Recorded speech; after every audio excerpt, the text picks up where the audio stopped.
what I want to do today is focus on parts of Vertigo from a kind of trauma studies perspective that it will incorporate uh, feminist film theory. It'll incorporate some psychiatry scholarship that I'll be sure to cite for you all, because I'm very curious about the question of humor. If people could just raise their hands, just so I know, how many of you, and this could be like a digital hand raising or on camera because I'm going to put you in gallery view. How many of you all have seen Vertigo? Just so I know in terms of contextualization. We're getting, again, so we have a couple hands. Again, a couple of sort of ambivalent hands, but hands nonetheless. Okay, so everyone, this is very helpful. What I'm going to do is when I make my comments, we'll see what Anthony does, Dr. Tobia. We'll see what he does, but I'll make sure to handle it because what I want to focus on today is this question of how do we deal with trauma through a sense of humor. For those who are in my classes, often we talk about very serious things with a sense of humor. But we need to be careful when we approach these things because, you know, humor can turn into ridicule. And when we're trying to heal or work through trauma, at least with, again, we're going to have Anthony's very specialized perspective, everyone, on this matter. But since we're waiting for Anthony, why don't I just introduce you all to a little character named Alfred Hitchcock? Do you mind if I just give you a brief synopsis of our buddy Alfred Hitchcock? I feel like for those who haven't seen him, it might be a little, there might be some questions, you know, how do we understand Hitchcock? Why is he important to movies in general? And I think Alfred Hitchcock has been described as the quintessential auteur of the movies. Within film studies, there's a framework that we can come to understand a director. You know, when you watch a Michael Bay movie, like Transformers, and you say to yourself, in seconds, you're like, yes, I see it. This is a Michael Bay film. And usually it's because with Michael Bay, a lot of editing, and though you might sort of say, am I mocking Michael Bay? I will say to everyone, if you ever want to see a great performance by Mark Wahlberg and Dwayne "The Rock" Johnson, I highly recommend Pain and Gain. Really wonderful film about kind of this American ideals and masculine ideals and steroided kind of masculinity. But it's all to sort of say, this idea of the auteur is very key for understanding Hitchcock, because Hitchcock, and we may talk about this, laces a lot of his films with the obsessions that we see from the Scotty character. So Vertigo, for those who don't know, follows a detective character. And this detective character was traumatized at the beginning of the film. It seems potentially through a flashback, it's unclear, but he was traumatized on the job. He had a fear of heights. And as such, he can't really do his job anymore, and we find him on disability. He's asked by someone to kind of help follow his wife, a college friend. And he says his wife is being infused by the spirit of another woman. And so what ends up happening is our friend Scotty, the detective, starts to follow this woman and starts to grow obsessed with her, starts to grow obsessed with her blonde hair, with the way in which her hair is actually kind of figured as a kind of vertical spiral. He begins to kind of objectify her and obsess with her.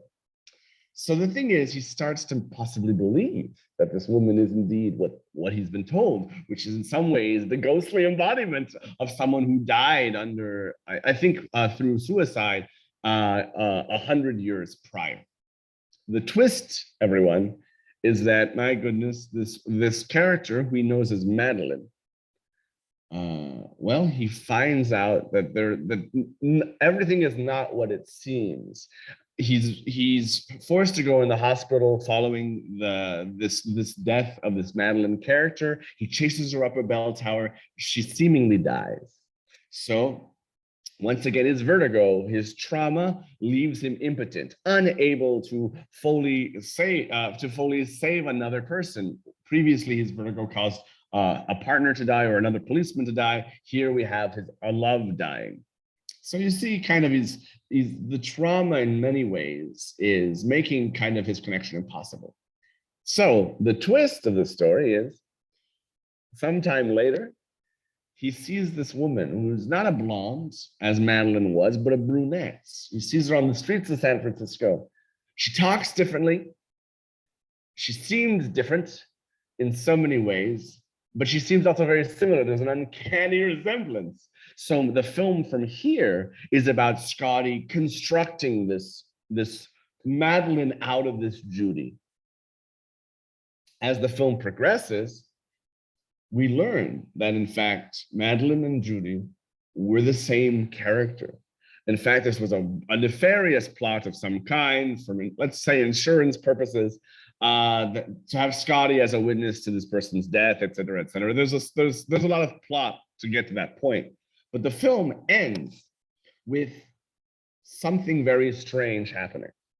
So they're on the bell tower where Madeline had thrown herself off, and Judy confesses after being accused. She confesses of playing Madeline as part of the scheme. And you'll see Jimmy Stewart, an often very benign character. Here he goes mad in many ways, and he loses sense. But he's talking to Judy, and he just goes, "I love you, Madeline. I loved you." And so there's this weird moment where all of a sudden he totally is back into his obsession. He can no longer see the difference between the reality and the ghostly past. And as she's desperately trying to kind of defend herself because she feels she might be pushed off, she embraces the detective. And this is where it gets even weirder. At the very moment where we've learned there is no ghost, right? She hears the voice of the ghost calling out to her. So the kind of people in the room with medical background will be able to help give us more vocabulary to this. But in some ways, there's a transference, it seems. The psychosis is shared.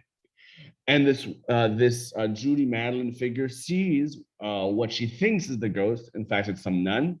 But Hitchcock very smartly has plugged in the voice of the actor, Kim Novak, playing the Judy Madeline character in this moment. So it's very uncanny. There's the sense of the familiar made defamiliarized.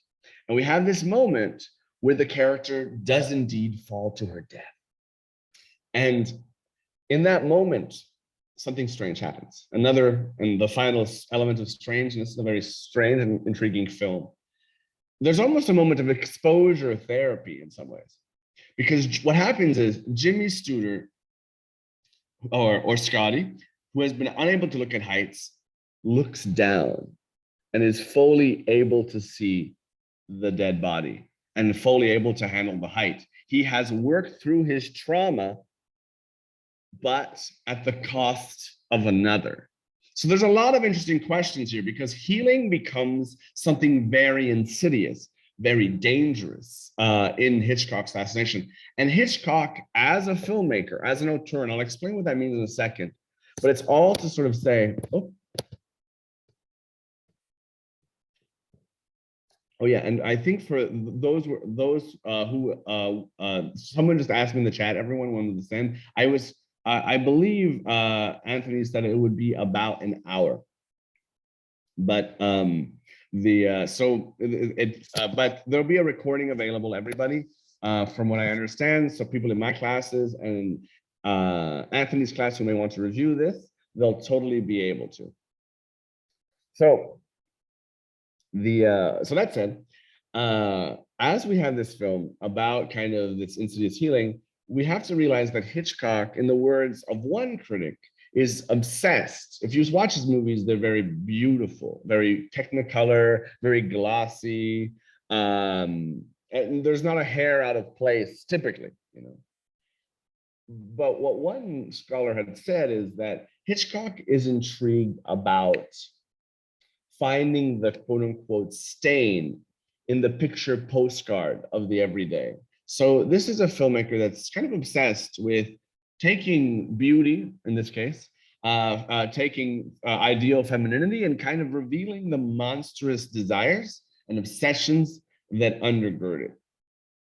So before we dive into the film proper, because there's a thing that I haven't mentioned in real full in my synopsis, is that there's a character that I think is so fascinating, which is this ex-lover of this obsessive man named Midge. She's also a blonde, but this time she wears glasses.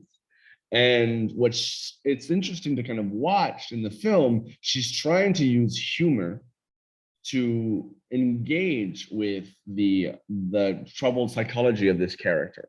And for me, that's really interesting. We'll take a look at some scenes, some initial scenes from the film, and kind of watch how this character tries to confront Scotty. As we do that, everyone, I'll include some quotes from some scholarship that I've read around questions of humor. But for those who are in Anthony's class, I'm going to plan this scene now, but have you guys talked about humor, the role of humor as a way, as a therapeutic method or as a coping mechanism? Feel free to add comments in the chat and I can glance down while I'm talking, but I'll hold for a moment after I present you with Hitchcock a little bit. So Hitchcock, obsessed with finding these stains in the everyday, kind of troubling these kind of perfect facades and revealing the psychic obsessions underneath, is in many film critics' eyes, the central auteur of something called auteur theory. And this was often attributed to critics and filmmakers, François Truffaut, who developed the idea in the 1950s, which suggests that the director is, quote, the sole artist responsible for a film. So again, when you think Michael Bay, you think Michael Bay films, you don't necessarily think screenwriter, cinematographer, et cetera, et cetera. So in the words of one critic, the auteur theory subordinates the importance of the contribution of others involved in creating a film. The screenwriter, the producer, the cast, the technical crew, the film editor. Now, some have criticized this approach to movies, but I just want to highlight that people have seen a kind of signature at work in Hitchcock's film with these themes. And I should say, especially with these kind of themes of the woman as a fetish object. As an entity who is objectified in the eyes of what some have called the male gaze. We may get there in a second.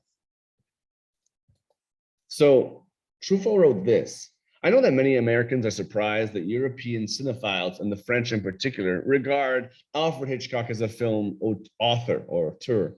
If Hitchcock, to my way of thinking, outranks the rest, it is because he's the most complete filmmaker of all. He's not merely an expert at some specific aspect of cinema, but an all-round specialist who excels in every image, each shot, and every scene.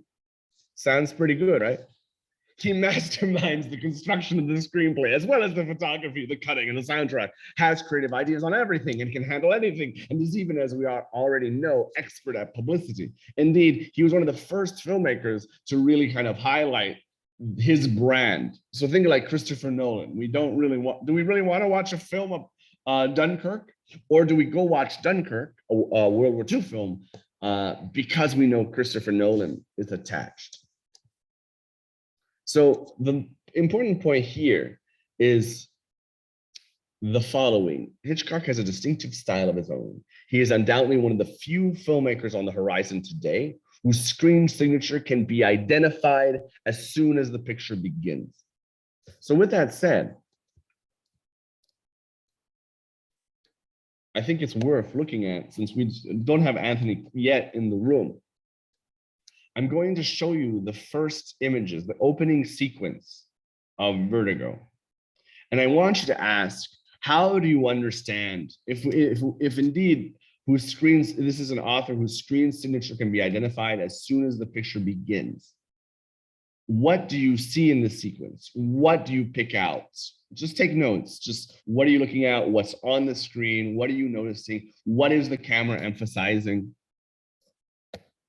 And so this should give us all, even those who haven't seen the film, an opportunity to understand a little bit more about that screen signature. And as we do that, I'm then going to consider broader critiques of Hitchcock, which is that he, in fact, is an embodiment in the eyes of some feminist film critics as a kind of pernicious and insidious male gaze, the look of a kind of patriarchal apparatus that renders men active consumers and women into passive objects to view.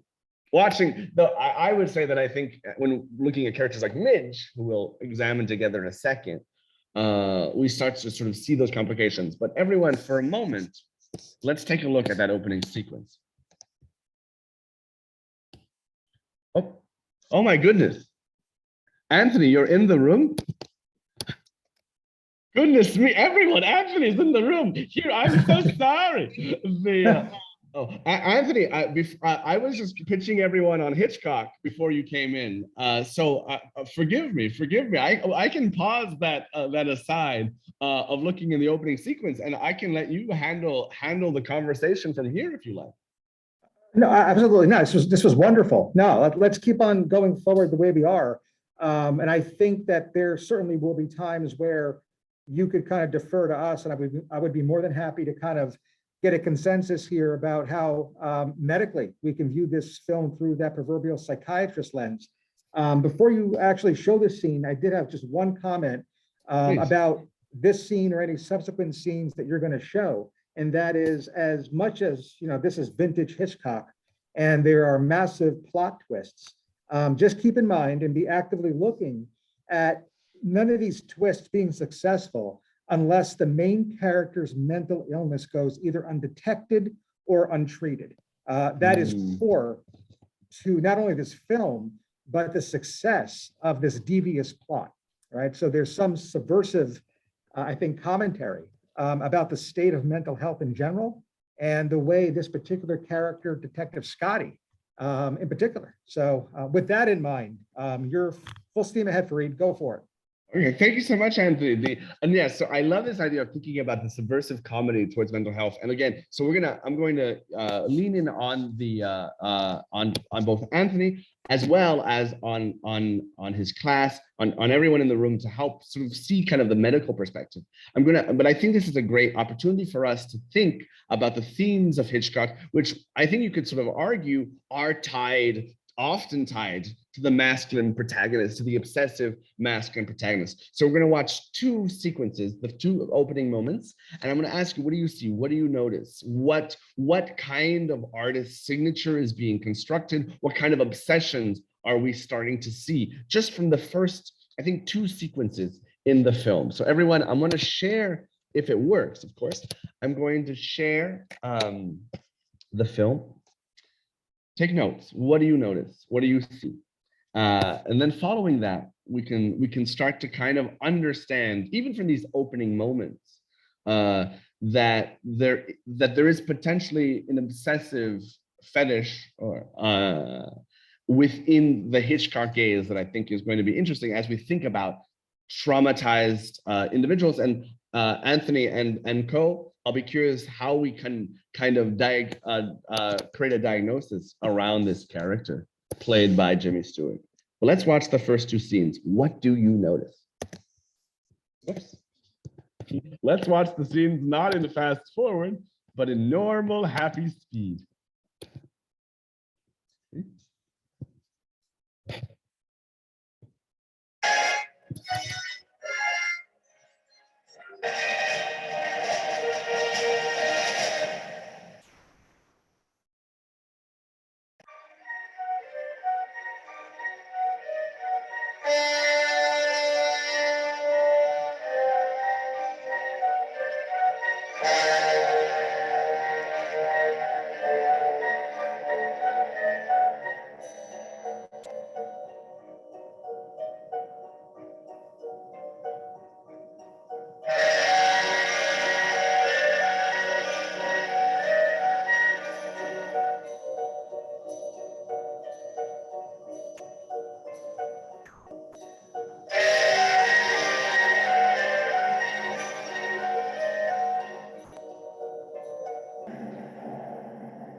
I'm going to pause there. Everyone, that's our first vision of Midge, but we won't get there. We might not get there for a while. But I wanted to ask, as I mentioned, and as our buddy Truffaut reminds us, excuse me. I'm going back to my PowerPoint, everyone. So I'm going to take notes at the bottom of this slide here, just so we can sort of see. And everyone, for those in Anthony's class, as we there's going to be a point after we kind of get everyone's thoughts on how we understand the screen signature of Hitchcock. Because remember, Truffaut said he is undoubtedly one of the few filmmakers on the horizon today whose screen signature can be identified as soon as the picture begins. So we watched two sequences. We watched an opening credit sequence, actually designed by Saul Bass, which might put pressure on the auteur theory, but let's just sort of say, for the sake of argument, this is part of a Hitchcock film, which I guess it is part of a Hitchcock film.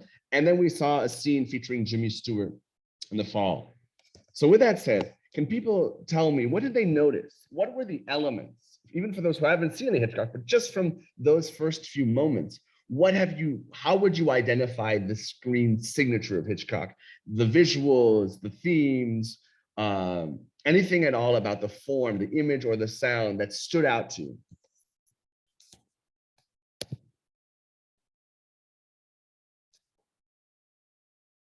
Maria had a great point, and we'll get there in a moment, potentially, which is an illustration of Mulvey's woman as icon, close up of female body, fragmented, her eyes. Maria, you're absolutely right. Like, there's this moment where it's all about fracturing women, but at the same time, it's about the female's eye, and you're just like, wait, what is, what's happening? But I think you're absolutely right that this is about an iconic kind of woman.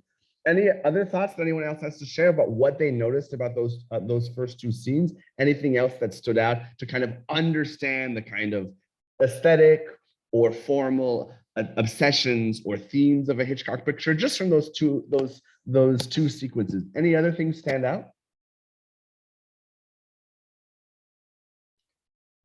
Thanks everyone for sharing on the Zoom chat. I'm monitoring it, but feel free to talk on mic if you like.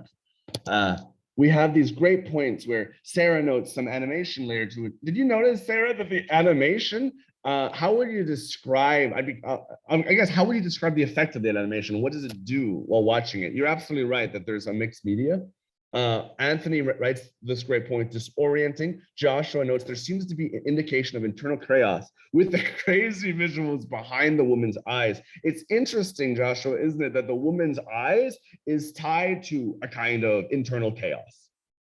And given that this is so much about a story about a man looking at women, I think it is interesting that sort of creates that space.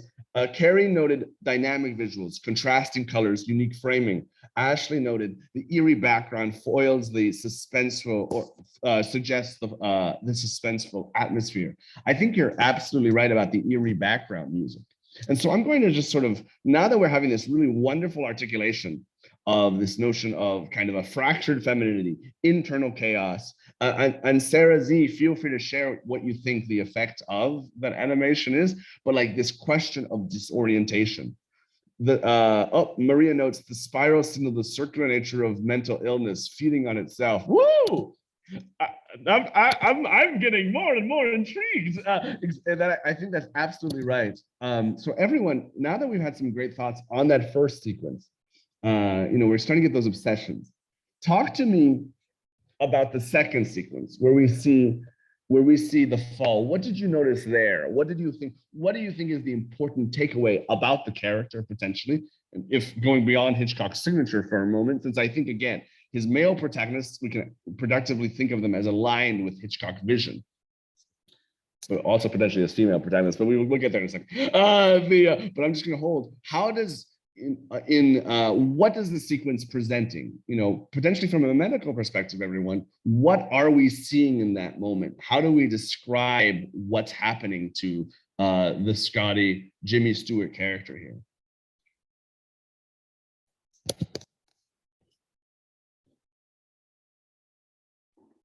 Reed, one of the things we had discussed in class pertaining to this particular character in this film is that it really does look to be a fictional case of anxiety.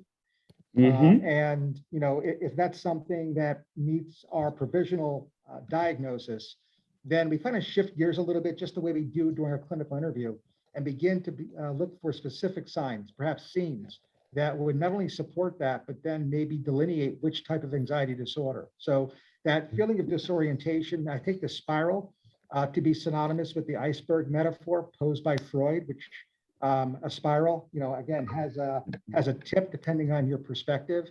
And that tip is the tip of the iceberg. And this is a metaphor that explains anxiety.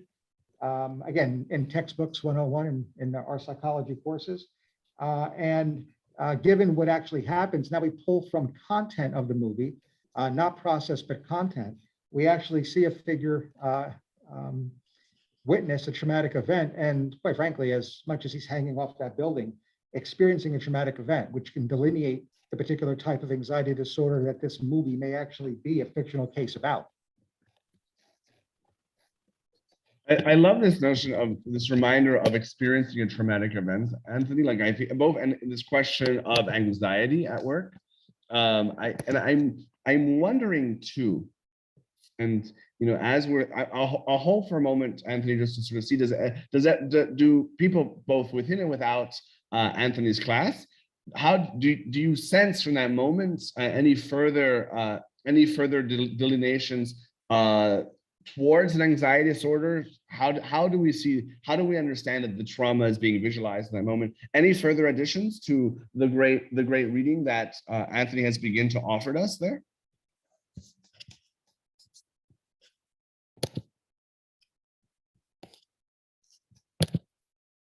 And well, it's to sort of say, I think, thinking about this question of anxiety makes me want to turn towards Anthony and towards everyone in the class and ask this question. There seems to be an articulation in the film just from juxtaposing the image of women. The image of women in extreme close-up, fractured, iconic, objectified. We could describe it in many ways, everybody. But what do we make, and Anthony, I don't know if you have thoughts on this, what do we make of the delineation between women and trauma and anxiety disorder? I'm very curious because that's something I don't really have a full vocabulary for. And so I'm just curious if you, Anthony, or if anyone in the room can further articulate what that marriage of those two sequences would signify. What do we make of the kind of a quote unquote fetish object on the one hand, kind of meeting the traumatic moment? Anthony, do you have any thoughts on that particular juxtaposition that Hitchcock is making for helping us understand maybe some of the features of an anxiety disorder, or the kinds of psychic impacts that might create in terms of someone's own fetish and or sexuality? Yeah, I think at first glance, when we talk about anxiety, we should also talk about how anxiety is processed. Mm-hmm. And the answer is going to differ whether or not we're looking at this through a female's perspective versus a male's perspective, in as much as societal's norms and impact will themselves induce that certain filter in one sex and gender versus the other. So I see that juxtaposition from a clinical perspective as being what is usually referred to as social determinants of health. In as much as anxiety can be processed differently between among men versus women. And if we kind of adopt that role, we can then, again, from this point forward through the film, begin to look at subsequent scenes from both of those perhaps dual perspectives. So that's the positioning I see as a clinician. I love that sort of further articulation again, and I think you're also raising the complications towards Hitchcock that we have, which is I do think as a filmmaker, though, he's often critiqued as representing the male gaze, and he does represent the male gaze. I think indeed there's a lot of complications at work in that, and I get that he opens up spaces for one of his last films was provisionally called Kaleidoscope. And so when I heard that, Anthony, I was like, ooh, that's for me is more helpful. The kaleidoscopic gaze, like we're seeing from different kinds of reflections, different kinds of positionalities across genders. I'm going to hold before we look at these different scenes, because I think there's one particular scene that we can see the trauma process differently through this Midge character, again, an ex-lover of Scotty. But I'm just curious, I'm just going to hold for a second. Catherine writes, everyone, I'm intrigued by the use of colors in specific moments and then the lack of colors in others.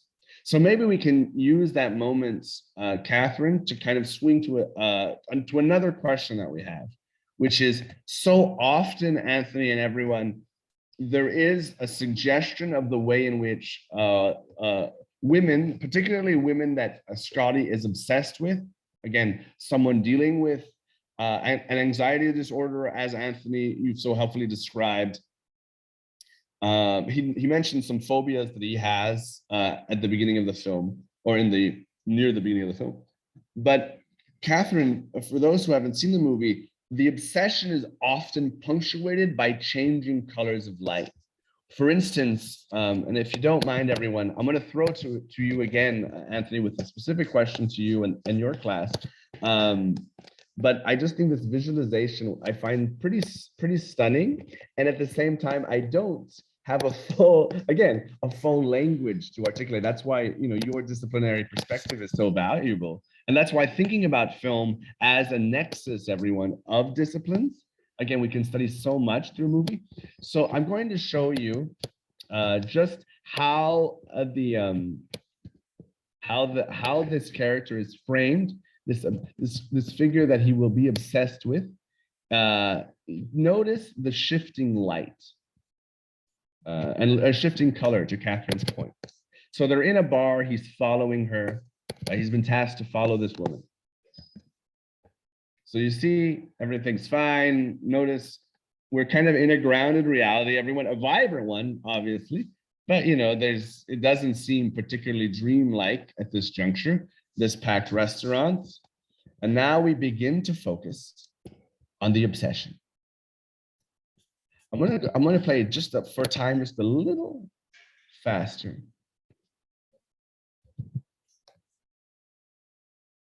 So the camera tracks in on her.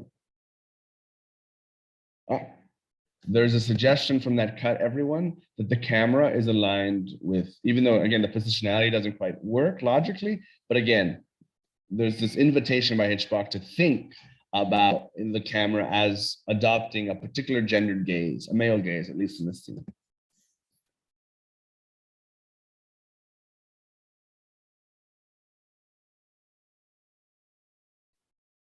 So up, the detective turns. Catherine and everybody interested in light and color, watch this. This is going to be my next question for Anthony and everyone in the class.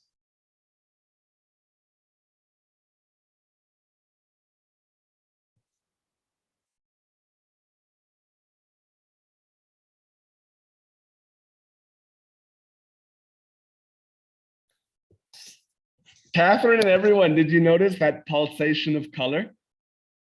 That sort of the way in which red, is that a fair color? A brighter red, kind of goes behind her. And as we kind of look through the film, there are kind of emphasis by which this fetish object, and again, I'm using fetish object. When I say fetish, I'm using it as thinking through, so I'll be curious also parenthetically, Anthony, of how this fits within kind of classic Freudian stance. But Laura Mulvey, critic of Hitchcock, I mentioned, defines the fetish as a male defense mechanism against the essential unpleasantness of the female stemming from her castrated state. So the man makes the woman into a fetish object because he feels threatened by her. So within the realm of cinema that's all about the pleasure of looking, men can find a way to transcend this preoccupying anxiety and thus efface the shocking and potentially threatening bodily quality of women, again, that so challenges male phallic dominance. The fetish, quote, builds up the physical beauty of the object, transforming it into something satisfying in and of itself, Mulvey writes. So again, this is a film that largely turns the woman into an object, a fetish object. And so at this so again, that's from Mulvey's take on Freud. And I'm going to let all the psychiatrists in the room help me out to sort of understand that is a fair definition of the fetish, or if we need to refine it. But I'm just going to ask you all, and I'll ask you, Anthony, maybe to start, what do we make of the way in which Hitchcock is playing with light in that moment when he approaches the fetish object, when he approaches his obsession. What does that say about the way in which the object of obsession for a figure suffering from post-traumatic stress can somehow transform the hue, the color, the very reality of a space?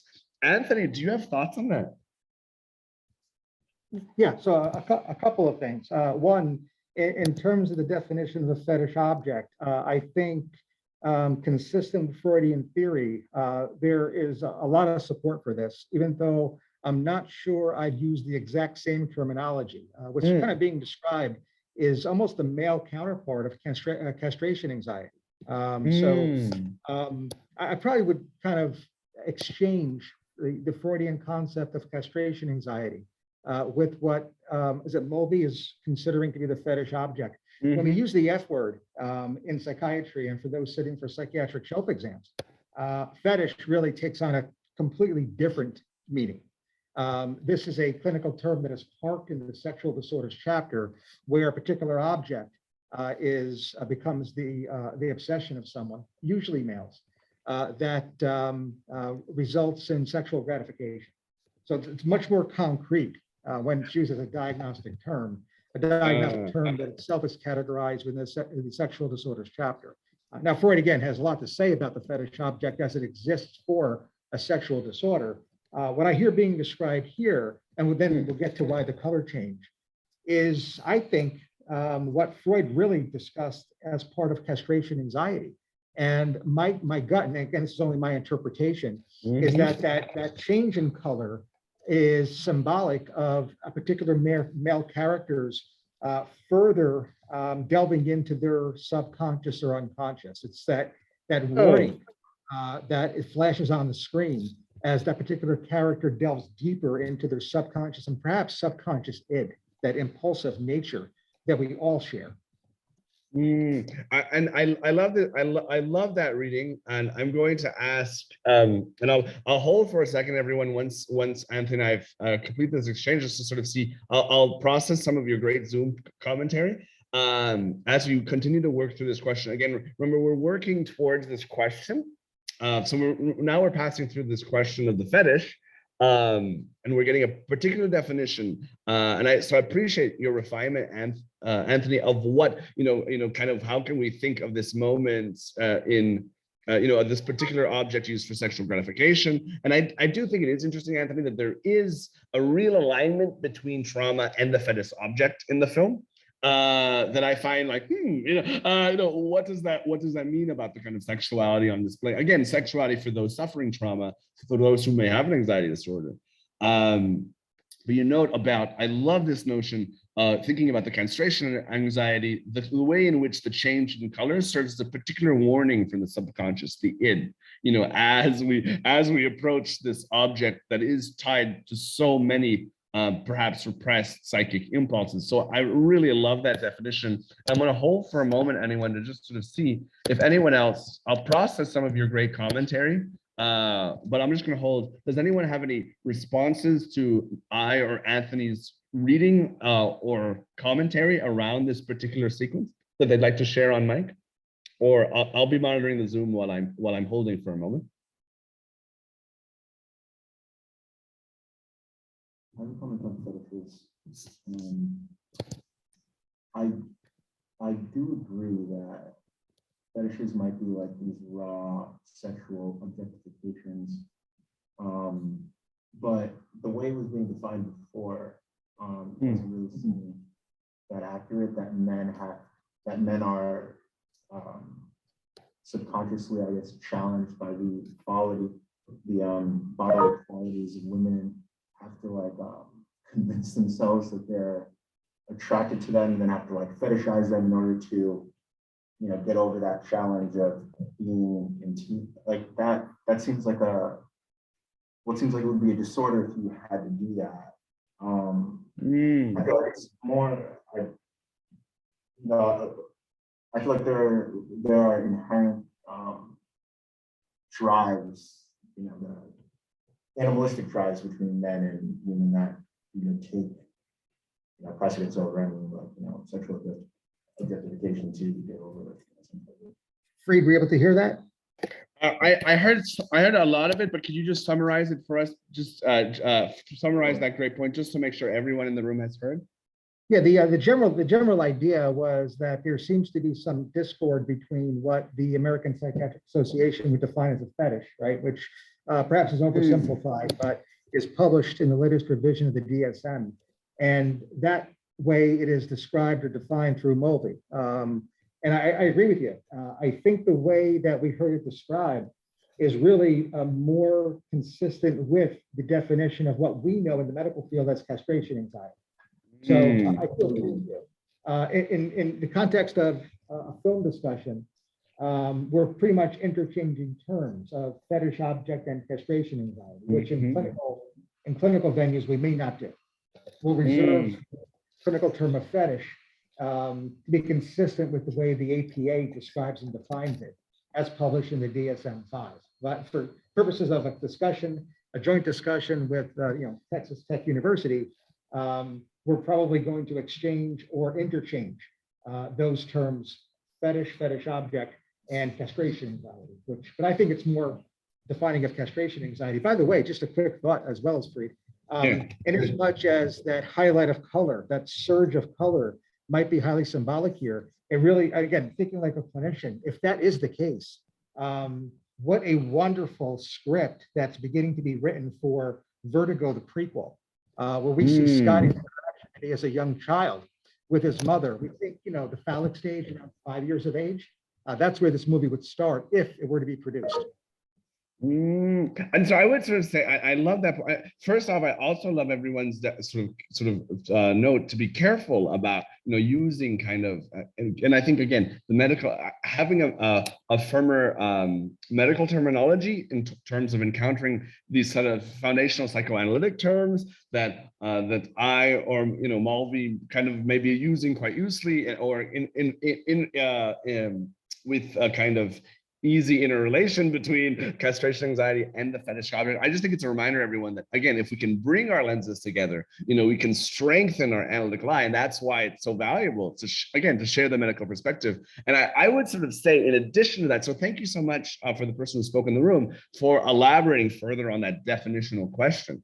And so I would just sort of say, for those who are interested, and because to Anthony's point about this is the moment where we can start to sort of imagine what would be that, given that warning, the warning of the subconscious, I want to just highlight that the first off, one of other Hitchcock obsessions, which we don't see in the scenes we saw, or we haven't seen explicitly at least, is the question of the mother.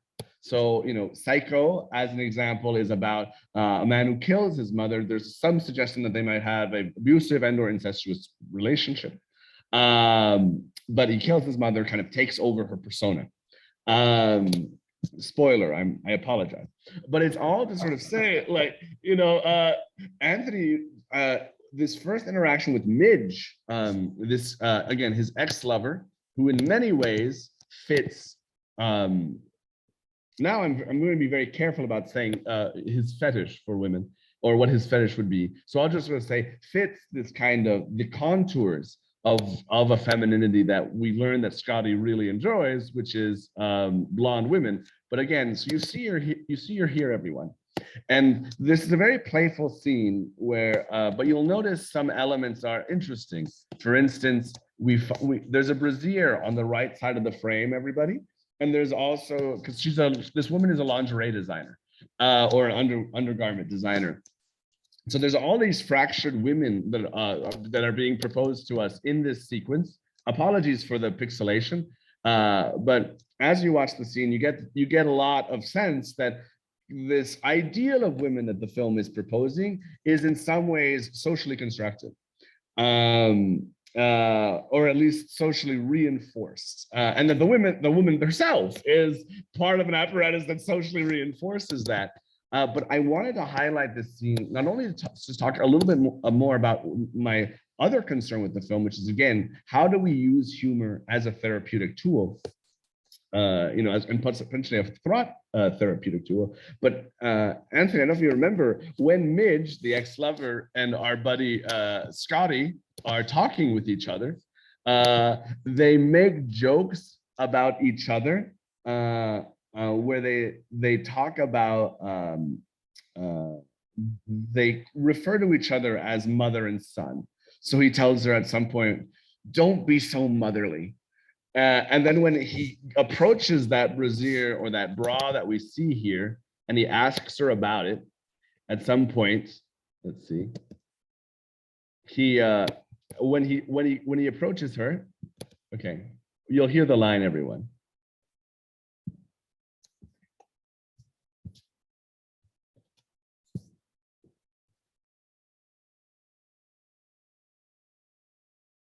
So motherly.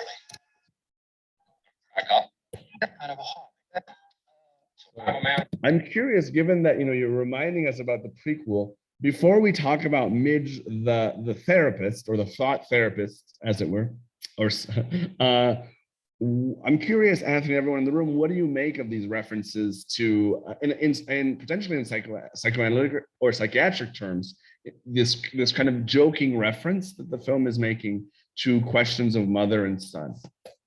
Yeah, so this is low-hanging fruit. This is someone who is living with his ex-fiance. So let's make sure that we first tap into what his id impulse may be. And that id impulse, whatever it might be, however we may describe it, is simply not being allowed to come to conscious awareness through the function of the superego, that dueling aspect of one's subconscious. The way men identify with, the way they interact with, the way they treat women has everything to do with their primordial relationship with a woman, their mother, right? And that's very Freudian. And that, again, is right at the phallic stage, at 4 or 5 years of age. So here we are again. So that prequel will certainly identify that primordial relationship between Scotty and his mom. And I would suggest that what you're likely to see if the prequel were evidence-based is that he treats his mom, or he sees his mom being treated by his dad a very similar way that he treats women in general and Midge in particular. Now, once that's established, we see the tension, AKA anxiety. We know that there's an id impulse of this man, and that id impulse is not allowed to come to conscious expression, as few id impulses, because they are taboo, are. That results in anxiety. And we can begin to talk about how Scotty, and Mitch for that matter, alleviate their anxiety. And that's going to focus now. That is, our discussion will become focused on the ego defense mechanisms. And that's where we enter into the discussion about humor, as humor is an example of an ego defense mechanism. So that's a quick wrap up. That's lovely, and so I'm turning to that. Given as you're describing, because she does sort of say when they're talking about the brazier, you're a big boy now. You're a big boy now. You can talk about these things. You can talk about braziers, but I love what you're reminding us of, the way in which this creates a kind of stunted vision. These taboo impulses can't towards femininity, towards women, etc., because of that central relationship in the prequel to the mom. So with that, and just so I know for time, everyone, and Anthony in particular, how much time do we have? Do we want to close at 1:30 your time? So I'll just ask you a question, or do we have a little bit more time? How much time do we have, Anthony, before we wrap up? Unfortunately, we probably do have to start wrapping it up in at or around 1:30. Okay, perfect. So I'll just ask the question then. So I thinking about last point, since we've talked about the fetish object, we've talked about interrelations between trauma, we've talked about the ways in which we can visualize that, and again, everyone sees everyone's great Zoom chat thinking about the particular kind of formal qualities here. And I think that's an invitation that both Anthony and I are making to you all to think about, to close read film and to think about them formally in order to start thinking about the kinds of psyches being represented. I'm just going to ask you, Anthony, how do you understand the role of humor in this film?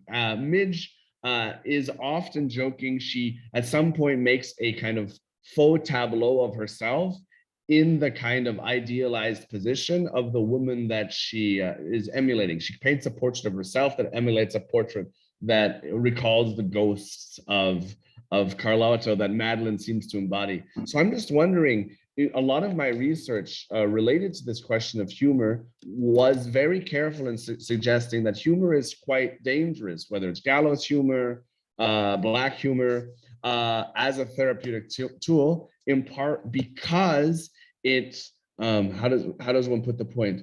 In part because it can delve into ridicule. So how do you read how humor is being deployed in the film here, Anthony, as a potential therapeutic space in which there can be an open conversation about the psychic trauma at work in the character? And how do you think the film represents the failure of that strategy vis-a-vis the Midge character with the Scotty character?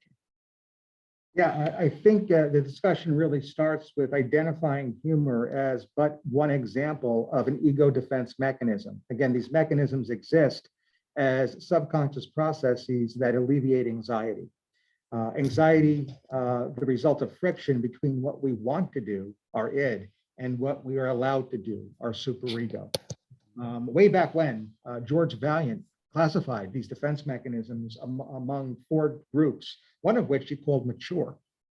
Examples of mature defense mechanisms include humor and sublimation. We'll talk about sublimation in just a second, but humor here is regarded as a very mature defense, a very mature subconscious way individuals alleviate that anxiety. I think the teaching point here is that while it is or was originally classified as something that is mature, these defenses as a whole are only as mature as they are functional or adaptive. So even originally classified mature defenses such as humor could become maladaptive. And I think that's exactly what you're seeing here from both characters, both Scotty and Midge. There's something going on here between these two since their breakup of their relationship. And whatever that is, it's creating significant tension and anxiety. And the way these two characters are dealing with that is through humor. And even though the textbook says that is a mature thing to do, and it often is, it could certainly be clinically significant as well. Specifically, that is the use of humor when rigid and when maladaptive can actually cause clinically significant distress or impairment. And I think that's exactly what's going on here. So we're seeing a case that is kind of going against the textbook. By the way, real quick, that's the same for sublimation. Sublimation itself was originally classified as a mature defense as per Vaillant. One example could be the artistic expression of that inner taboo impulse. So that's exactly what Midge is doing. However, we see that upon Scotty seeing that picture that she paints, it causes him clinically significant distress, which means that it causes her. She actually, verbalizes, stupid me. So although, quote unquote, mature, we see both humor as well as sublimation end up in some clinically significant distress for these characters. So that's my original or my initial take. Humor, functional in the therapeutic realm, quite frankly, until it's not. And when it becomes maladaptive and when it induces clinically significant distress or impairment, even these mature defenses need to be the focus of clinical attention, and that's usually approached in psychotherapy. All of that was so useful, I think, for understanding the complicated forces at work here. That as you say, it's useful until it's not, and the kind of the confluence of humor and sublimation, these kind of quote unquote these defenses that per Vaillant, as you're describing, can be seen as mature in some ways, can cross a line and cause distress. And I think that's what's so valuable about looking at a filmmaker like Hitchcock, is that you're going to have these intimacies, these temptations to draw a kind of closeness, to face the kind of stain of the psychic stain, whatever that might look like. But again, not faced with traumas from both parties, an inability to fully kind of serve that, to keep it in that therapeutic zone. And so that we see this loss of this tool from being something useful to being something insidious that corrodes upon each figure, both the person that has experienced the trauma and the individual that's trying to help the person heal. So that was beautifully put. Everyone, well, we've arrived like sand through our fingers, Anthony. We haven't even got to the end of the film as exposure therapy. I don't know what happens, but I guess that will be round 2. I invite you all to think about together, what does it mean that this film ends with a person transcending his vertigo by looking at the dead body of his obsession? What is that? I don't know. There's so many open questions, but it's all to sort of say, even from this point, Anthony, you've really helped me. I hope everyone to sort of see how when we bring a psychiatric lens onto a film by a obsessive auteur like Hitchcock, so much richness can be brought out and can be drawn out, and our various disciplines can come together in a real productive synthesis. So thank you so much, Anthony, and thank you everyone for listening to these cogitations and meditations. It was an absolute joy to join you. Thank you. Thank you as well. We'll definitely be in touch, and we'll schedule part 2. Okay, Fareed?